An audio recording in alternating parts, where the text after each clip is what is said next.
Berikutnya akan kami laporkan tentang kinerja dari pencatatan perkembangan kasus COVID-19 yang kita catat dengan cut-off time-nya di pukul 12.00 WIB. Sampai dengan saat ini, spesimen yang telah diperiksa sebanyak 178.602 spesimen. Kita sudah melakukan pemeriksaan spesimen dengan TCM, itu sudah mencapai 849 spesimen. Artinya bahwa kasus yang kita periksa seluruhnya sudah mencapai 132.060 orang. Pada kinerja hari ini kita mendapatkan kasus konfirmasi COVID-19 yang positif sebanyak 490 orang, sehingga sekarang totalnya menjadi 16.496 orang. Sementara kasus sembuh bertambah 285 orang sehingga menjadi 3.803 orang. Kasus meninggal ada 33 orang sehingga totalnya menjadi 1.076 orang. Sudah 383 kabupaten kota yang terdampak di 34 provinsi. Artinya sudah hampir sebagian besar kabupaten kota kita sudah terdampak.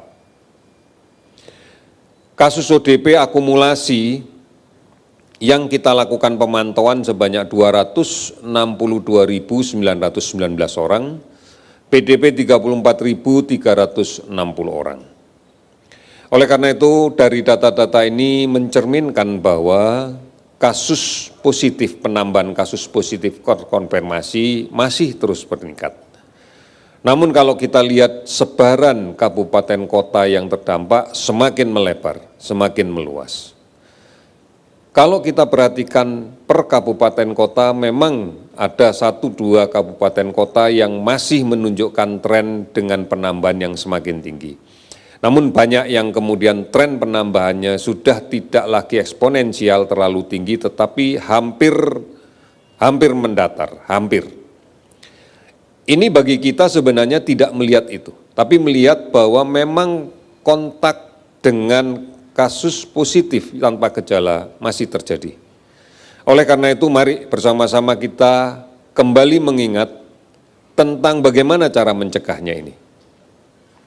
Saudara-saudara, mencuci tangan dengan menggunakan sabun dan air yang mengalir minimal di 20 detik, sesering mungkin ini adalah menjadi penting. Karena tanpa mencuci tangan kalau kemudian kita menyentuh wajah, mulut, hidung, ini akan menjadi risiko yang sangat tinggi untuk tertular. Oleh karena itu, kalau belum mencuci tangan dengan menggunakan sabun, jangan memegang wajah kita. Kemudian gunakan masker. Gunakan masker jika keluar rumah. Hindari kerumunan. Dan apabila sudah kembali ke rumah, pastikan maskernya segera diganti dengan masker yang baru. Dan cuci masker yang lama.